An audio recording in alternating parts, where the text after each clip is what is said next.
So we're starting our 100-foot row and transplanting our cauliflowers now.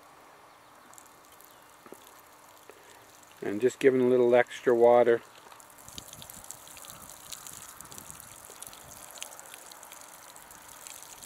So now we're in north central Alberta here, and I've rototilled my sunflowers actually to get rid of them twice now, and even so this sunflower is blooming now July 13th, and you notice the width.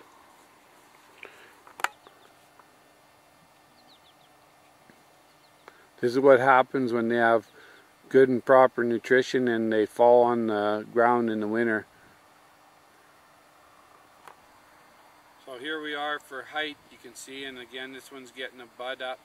I'm going to just leave these, and I've rototilled this twice through here now. It's important to note, if I had left these sunflowers would be this high and this wide now. If they're allowed to fall in the ground in the winter, the seeds fall in the ground, and we just usually leave them, but we're getting kind of sick of them because they're a noxious pest. I don't know if you've noticed that I wasn't very careful with the tractor. So, alright. Norland apples are coming. Our little miniature trees.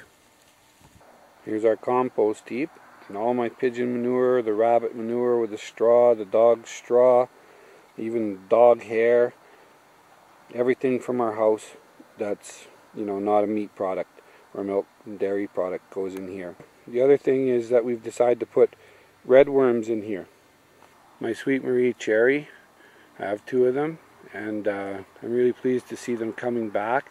They died back quite heavily this spring. I don't know if you can see, this is dead tissue here, so I thought they'd never come back maybe, but they're coming back good, and this year I think I may wrap them with burlap just to get them off to a start, because our Chinook winds in the spring are just bizarre here. Everything will make it through the winter, but the Chinook winds in the spring, when they start to bud out, just kills everything. Some of our 8 rows of potatoes really coming nicely. So is that pigweed or lamb's quarters I see. 90-foot rows. There's our onions. These were later planted potatoes, but is not a good thing because now we can come out here and get new potatoes.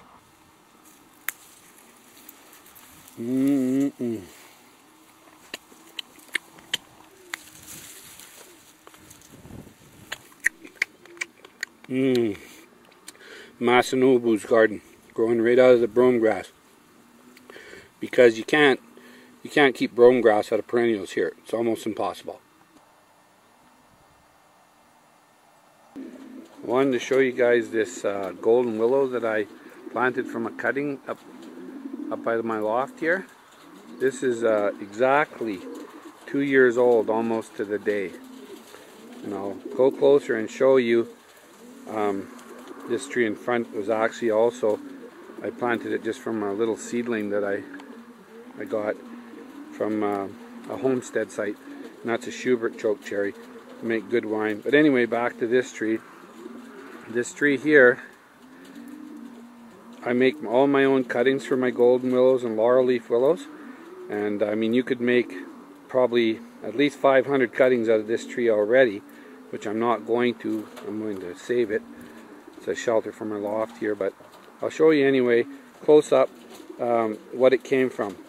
So if we look down here in the weeds at the base, you can see now already that's a pretty good diameter tree for 2 years growth in the North Country.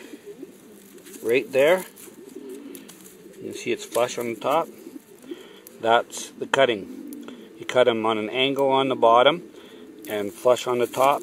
Stick them in I use cut off a milk jug usually and put them in, or just a bucket, doesn't matter, but fill it up about a third of the way and just let them sit there. In a couple weeks they'll have amazing roots. You can leave them all the way through to fall too, and they'll just keep getting better rooted, and then plant them then. It's better to get them in early in the spring though, gets them off to a really good start. Just to kind of give you an idea for height. All around our property we got mixed laurel leaf, and see there's a laurel leaf there on the left. Laurel leaves are every 6 feet in between 10-foot spacing of the northwest poplars. They grow to about 80 or 90 feet. And again, I started all these from cuttings.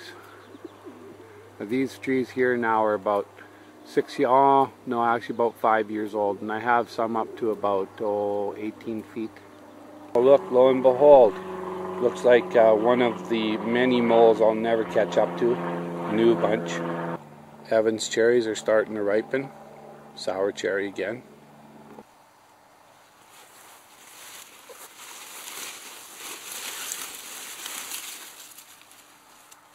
Rhubarb is getting a little dense because we haven't been busy harvesting it.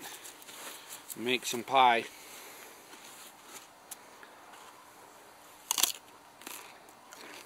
Good.